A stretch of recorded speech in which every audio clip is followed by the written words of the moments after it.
He's so scared, bro. Look at him. Look at how scared he is, bro. For real. I can feel the fear in his eyes, dude. Look, I'm telling you right now, straight up, this is ironically something that the media also escalated in 2016. You would have motherfuckers that are straight up Nazis be like, I have no diversity of opinion on college campuses. And the media would literally elevate them to prominence all the goddamn time. And it was so fucking frustrating. He's so scared. He's standing right by the encampment, rocking the fucking goddamn IDF dog tag too.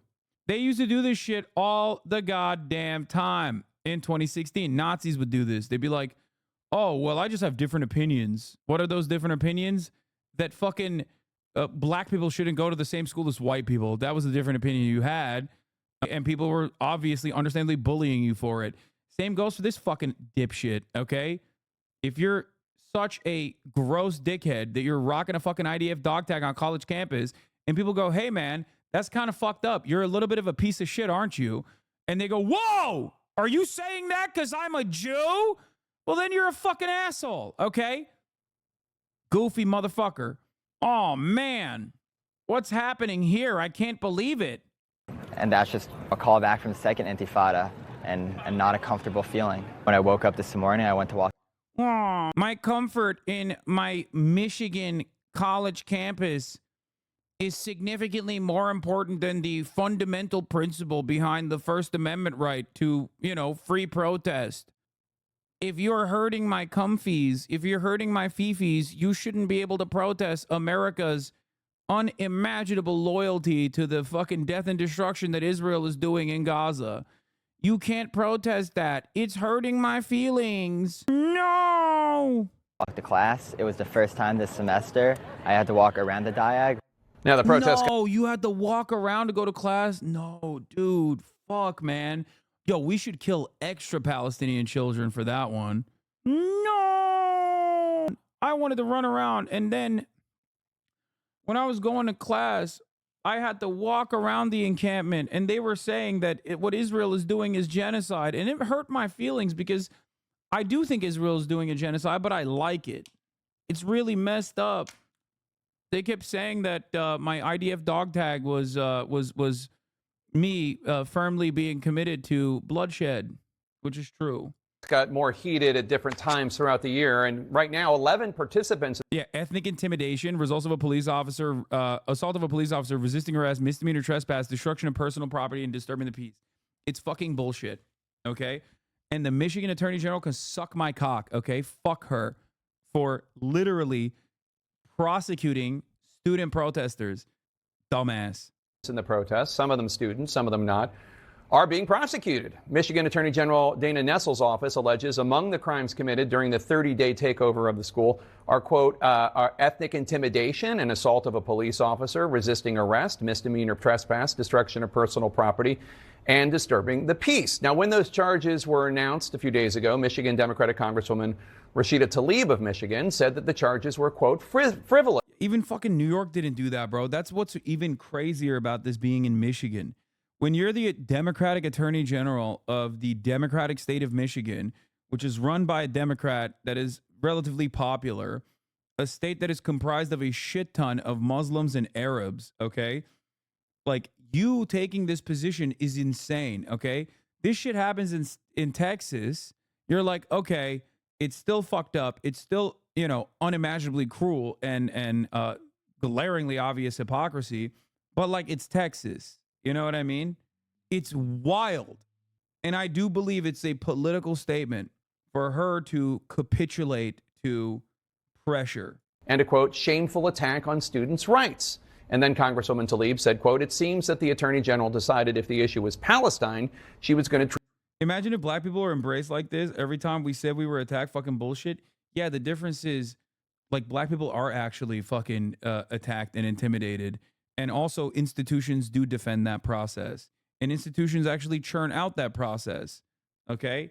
It is very different than the way anti-Semitism festers in society and what that person is using as like an anti-Semitic attack. What that person is talking about does not even correspond to the fucking historic precedent in terms of anti-Semitism. This isn't to say anti-Semitism does not exist. I'm not saying that at all. Of course it does. But that's not how anti-Semitism manifests. Like, black people aren't complaining. This is why it's more similar to like a straight up Nazi being like, or a straight up fucking conservative being like, oh, they're attacking Christians. They're attacking me because I'm a Christian male, you know? Like, what the fuck are you talking about? Your position as a Zionist is literally adopted by the American State Department. It is straight up the current position. That's why the pro-Israel protests were hilarious. It's like, what are you protesting? More dead children? They're going to give that for you. They're going to give that to you no matter what. Even if you protest, if you don't protest, it's going to happen. Okay? It is already the status quo. That's why it's so laughable when people try to be like, it's a really brave position to come out and be in support of Israel on mainstream media. Like, wow, dude. Thank you for your brave and bold take. What's next? Saying that you're pro-American military? Another bold take, huh? Treated differently, and that alone speaks volumes about possible biases within the agency she runs, unquote. Now, that comment left some in Michigan, including Attorney General Nessel, with the impression that Congresswoman Tlaib was accusing Nessel, who is Jewish, with letting her religion affect her decision to prosecute, especially given the bipartisan vote in Congress last November to censure Congresswoman Tlaib for her comments about Israel. That's part of the context here. We asked Congresswoman Tlaib to come on the show today to clarify. She did not respond to our request. We asked her office to clarify what bias does Nessel have, or her office, and they did not give us an answer. By the way, they didn't do that because you lied about it yesterday, and today you were forced to basically do a subtle apology, which Dana Bash also gave a clarification on.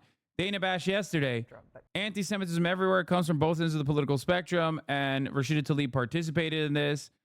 Dana Bash today. Clarification on a story we brought you yesterday concerning Congresswoman Rashida Tlaib's comments attacking a decision by Michigan Attorney General. For the record, ain't nobody read the goddamn interview. I did. Okay. Another apology came here. Well, not even an apology, because these fucking people are not people with any dignity. Okay. So, of course, they're not fucking apologizing.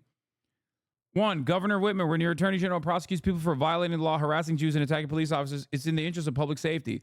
When a congresswoman accuses the attorney general of prosecuting protesters simply because she's Jewish, it's bias.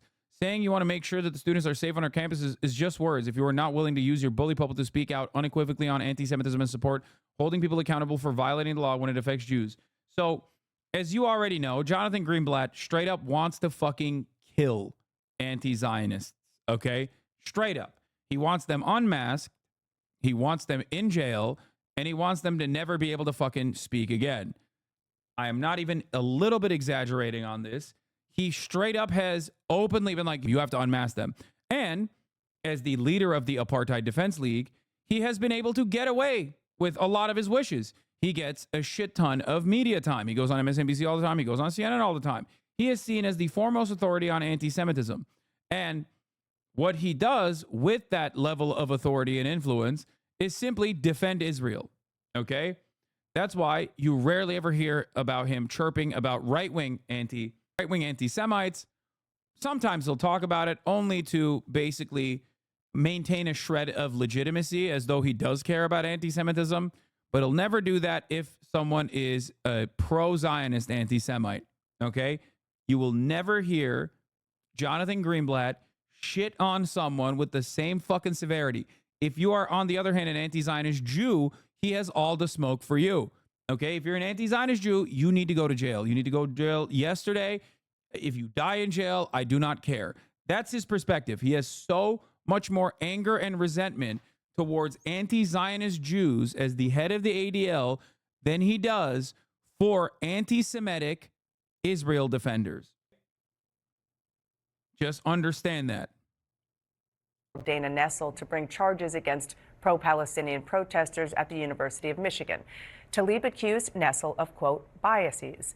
Here's Tlaib's full quote to the Detroit Metro Times. It seems that the Attorney General decided if the issue was Palestine, she was going to treat it differently. And that alone speaks volumes about possible.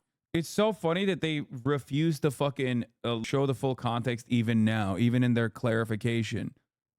Even this is not the fucking full quote.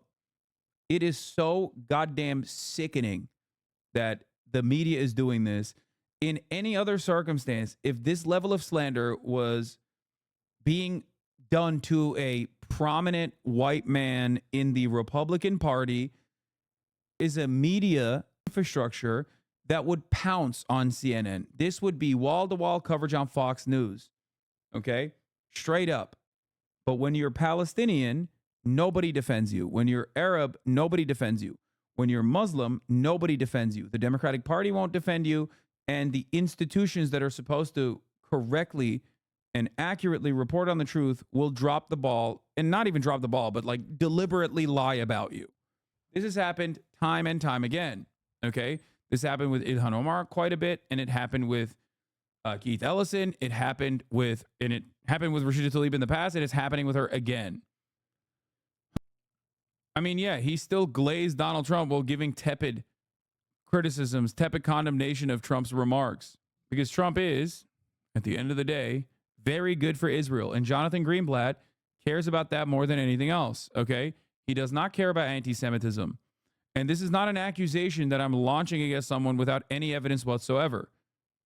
Straight up, time and time again, Jonathan Greenblatt and the ADL has proven that their name is the Apartheid Defense League. Not the Anti-Defamation League, but the Apartheid Defense League. The former president of ADL has even said as much, by the way, not just like, you know, and that guy wasn't exactly nice either. Biases within the agency she runs.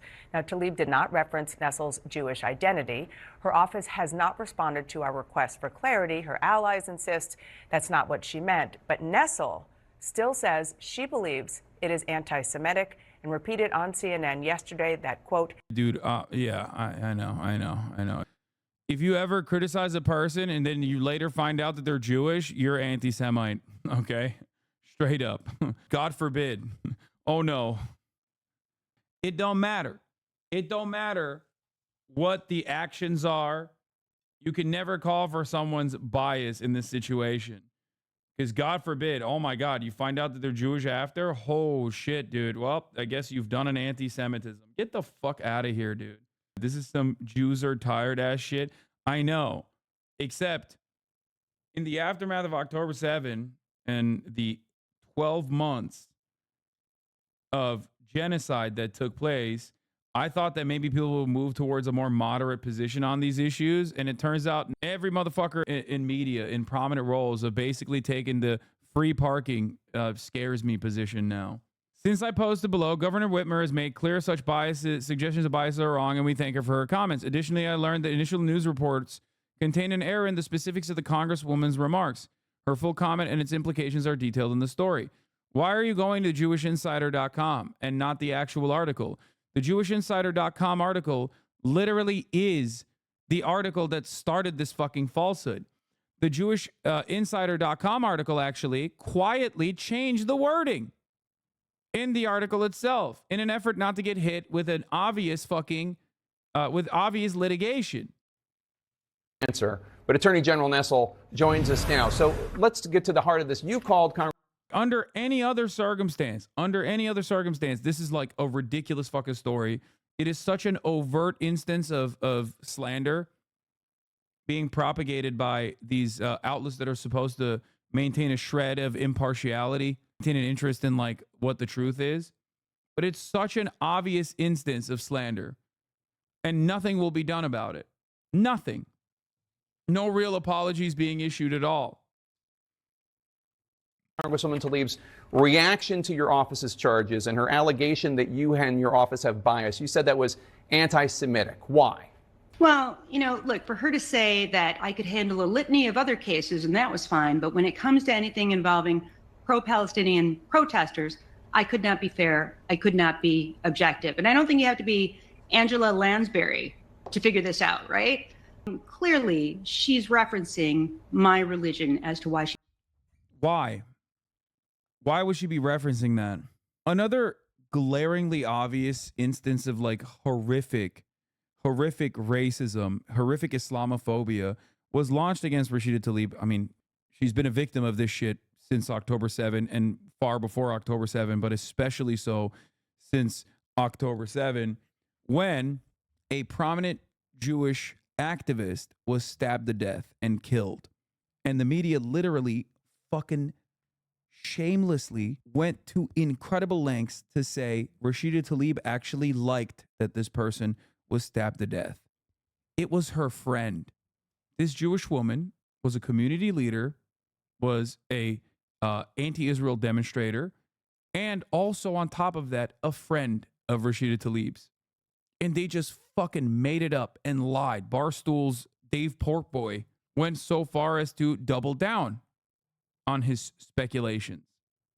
It is ridiculous, dude. It is insane the shit you can get away with as long as you're saying that about an Arab woman, a Muslim woman.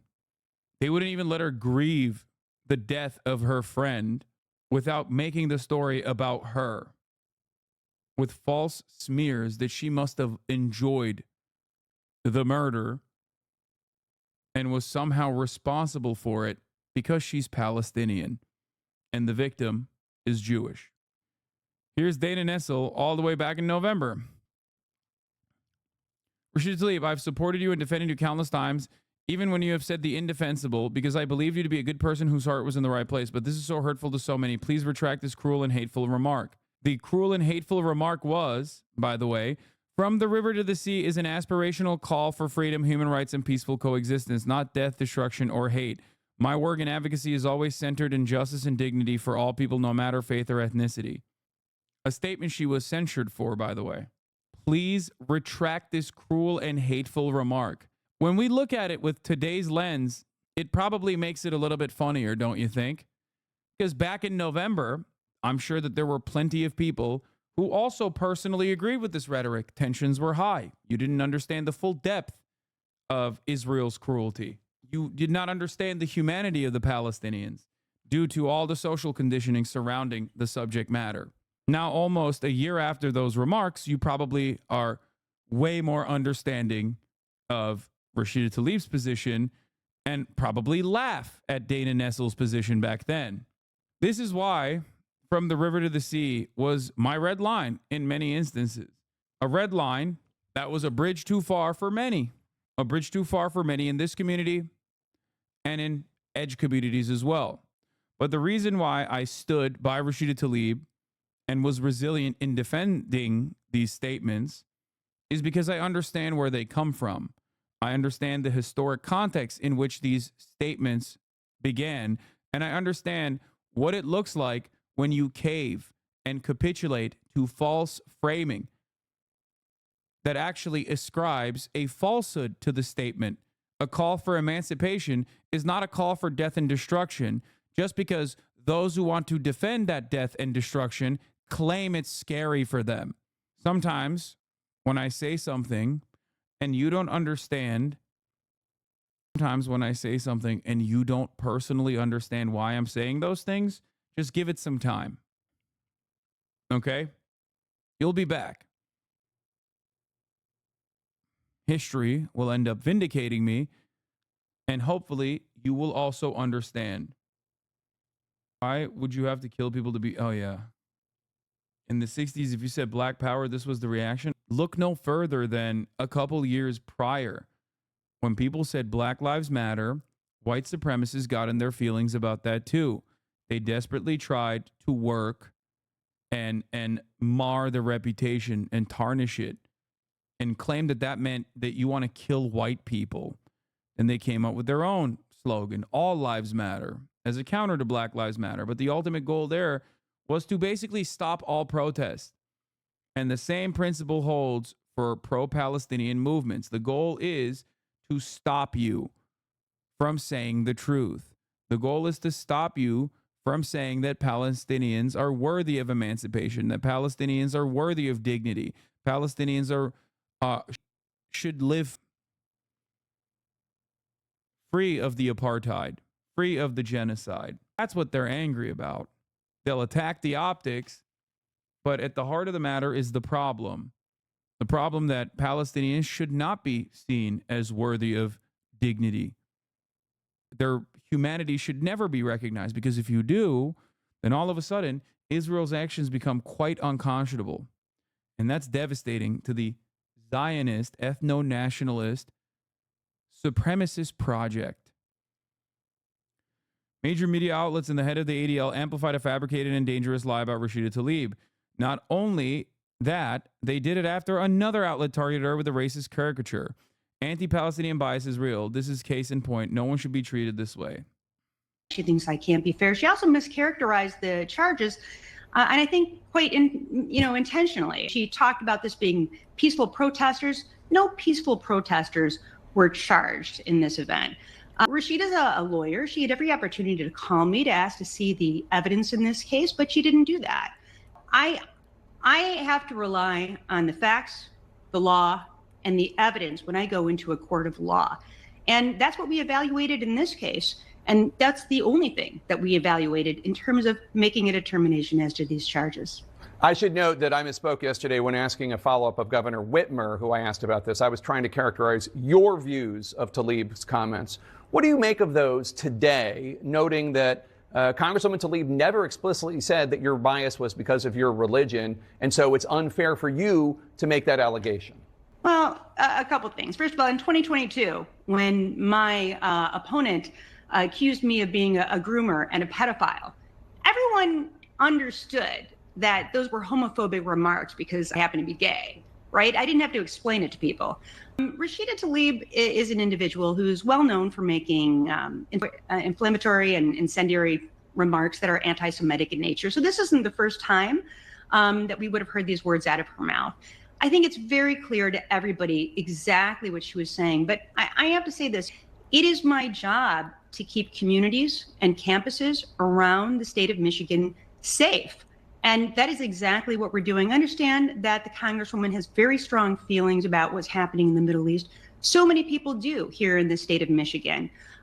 But, that doesn't excuse criminal behavior. And the answer to what's happening in the Middle East clearly is not to have chaos and anarchy and lawlessness on our college campuses in a way that jeopardizes the safety of students. It's my understanding that the University of Michigan is not displeased with charges being brought against people who were not peaceful protesters. The university has not commented to me anyway, one way or another. These cases were submitted to my office and we did a fair and impartial and extensive review. And again, this evidence will be presented in a court of law. But I don't think it's helpful to anyone to have the Congresswoman on the merit of these cases when she's not familiar with the facts or the evidence. As a black guy, I can't help but be cynical over how much airtime mainstream media has been so eager to spend for centering white victims in their coverage of anti-Semitism. Like the most ethnic Jewish person I've seen saying they were a victim on TV has been light-skinned Italian. I mean, a lot of the pro-Israeli sentiment does come from people in positions of privilege. Let's be real. That's where it comes from. No, I mean, that is what it is. It's like, that's why it is packaged in an identical capacity to, all this commotion that the media absolutely elevated in the campus free speech protests, which were oftentimes conducted by straight up neo-Nazis. Same as a black person, I don't understand it. You should understand it as a black person. It's because the calls of bigotry are being conducted by those with privilege. And that's the only reason why it gets so much goddamn airtime. That's what it is. The positions that these people have are literally a point of privilege. They're claiming that a reiteration of the American State Department's position on Israel is actually somehow a brave one, is actually somehow putting them in harm's way. It's like saying, oh, they're attacking me because I'm pro-cop. It's not a real thing, man. What the fuck are you talking about? Suck my dick. What are you saying?